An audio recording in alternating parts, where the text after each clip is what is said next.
بسم الله الرحمن الرحيم والصلاة والسلام على أشرف المرسلين. Salam alaikum. Bonjour tout le monde. Aujourd'hui, on va voir la partie numéro 3, toujours chapitre 3, extraction des caractéristiques dans une image. On va voir ensemble l'extraction des lignes. On a terminé avec les contours, la vidéo précédente. Pour l'extraction de ligne, vous avez un exemple d'une image de départ f de x et l'image. Donc, vous avez f de x, y, c'est une image d'entrée binaire et c de x, y, c'est une image binaire, sachant que c'est IG, ce sont les lignes et les non-lignes dans cette image. Donc, vous avez l'image dans un espace y et la représentation de cette image dans un nouveau espace de paramètres A et B, sachant que A est égal moins B égale à moins xi par A plus yb.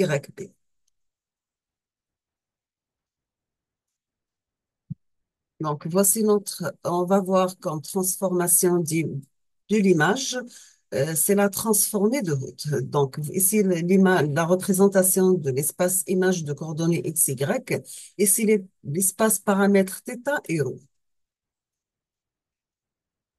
Donc, toujours avec la transformée de route pour la détection de lignes dans une image. C'est un système polaire, sachant que pour chaque point dans l'espace x, y devient une courbe ou bien une sinusoïde dans l'espace ρ et θ. Et chaque point de l'image correspond à une sinusoïde dans l'espace de paramètres. Les points d'intersection, bien sûr, dans l'espace de paramètres sont utilisés pour trouver les droites dans l'espace image. Et voici son algorithme. Premièrement, on doit appliquer une détection de contours en utilisant les filtres de Canet. Deuxièmement, discrétiser le plan des paramètres ρ et θ. Troisièmement, initialiser un accumulateur. Et quatrièmement, pour chaque point sur un contour, on doit premièrement déterminer sa courbe image dans l'espace des paramètres. Et deuxièmement, incrémenter l'accumulateur sur les points de cette courbe. Et on termine cinquièmement par recherche de maxima et on obtient dans ce cas des paramètres de l'image. Voici un exemple pour détection de ligne. Donc, pour cette première image de départ, bien sûr, et le résultat final, en faire la superposition avec l'image de départ. Troisièmement, on va voir l'extraction de points. L'extraction de points, on commence par une introduction. On sait qu'une dérivée en x permet de localiser les contours horizontaux et on sait qu'une dérivée en y permet de localiser les contours verticaux. Le détecteur de Harris est utilisé pour détecter les coins. Donc, pour Harris, un coin, c'est une zone de l'image qui réagit fortement à la dérivée en X et à la dérivée en Y. Pour évaluer dans quelle mesure un pixel situé à la position X, Y réagit aux deux dérivées, Harris calcule la matrice hessienne suivante. Donc, vous avez H égale à A, B, C, A et B, B et C. Comment on va calculer A et B? Et c'est par les formules suivantes. Donc, c'est une double somme. Il varie de x moins A sur 2 jusqu'à x plus A sur 2. Et G varie de y moins B sur 2 jusqu'à y B sur 2. La dérivée de f par rapport à x multipliée par la dérivée de f par rapport à x. Ici, donc, vous avez pour les deux la dérivée par rapport à ig. Pour B, on doit passer par la formule suivante et la même chose pour calculer C. Les détecteurs de Harris, donc un coin est caractérisé par une grande variation de H dans toutes les directions du vecteur XY.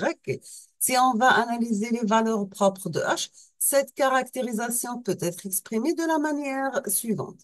Une fois la matrice hessienne calculée, on va extraire deux valeurs propres de la matrice H, notées par lambda 1 et lambda 2 comme suit. Le déterminant de H moins lambda par I égale à 0. Donc, le déterminant H, on va remplacer H par A, B et B, C. Moins lambda, la matrice identité, elle prend la valeur 1, 0, 0, 1 égale à 0. Donc, déterminant va faire la soustraction. Donc, on obtient le déterminant de A moins lambda. B et B, C moins lambda égale à 0. On va faire pour déterminant. Donc, ça sera 1 moins lambda multiplié par c moins lambda moins b au carré égale à 0. C'est un polynôme caractéristique. Si vous avez lambda 1 et lambda 2, les solutions du polynôme il faut que lambda 1 doit être supérieur à lambda 2. Pour le détecteur de Harris, une fois lambda 1 et lambda 2 calculés, sachant que lambda 1 supérieur à lambda 2, on peut conclure que si lambda 1 se rapproche de 0 et lambda 2 se rapproche de 0, alors le point XY, c'est une région uniforme. Maintenant, si vous avez lambda 1 très supérieur devant 0 et lambda 2 égal à 0, donc le point XY, c'est un contour. Si vous avez lambda 1 supérieur à 0 et lambda 2 très supérieur à 0, donc le point XY est sur un coin. Pour simplifier les calculs et ainsi vérifier les calculs des racines de polynômes caractéristiques, Harris suggère de calculer le terme MC à chaque pixel. Donc, vous calculez MC par la formule suivante. Donc, ça sera lambda 1, lambda 2, moins K par lambda 1 plus lambda 2 et V au carré. Donc, MC, c'est déterminant de H, moins K par le trace de H et le V au carré. Si vous avez MC se rapproche de 0, donc le point XY, c'est une région uniforme. Si MC est négligeable devant 0, donc XY, c'est un contour. S'il est très supérieur devant 0, donc le point XY, c'est un coin. Avec le trace de H, ça représente A plus C. Déterminant de H, ça sera AC moins B au carré. Et K prend généralement une valeur entre 0,02 et 0,1. Voici un exemple de détecteur de Harris. Et c'est pour un MC, et c'est pour MC supérieur au seuil, on obtient la figure suivante. Voici toujours en utilisant les détecteurs de Harris pour différentes variations de points. Toujours détecteur de Harris. Donc, vous avez l'image de départ avec un MC, c'est la représentation de l'image de départ plus le MC. On termine dans le chapitre numéro 4, Inch'Allah, la prochaine fois, la restauration et la reconstruction d'images.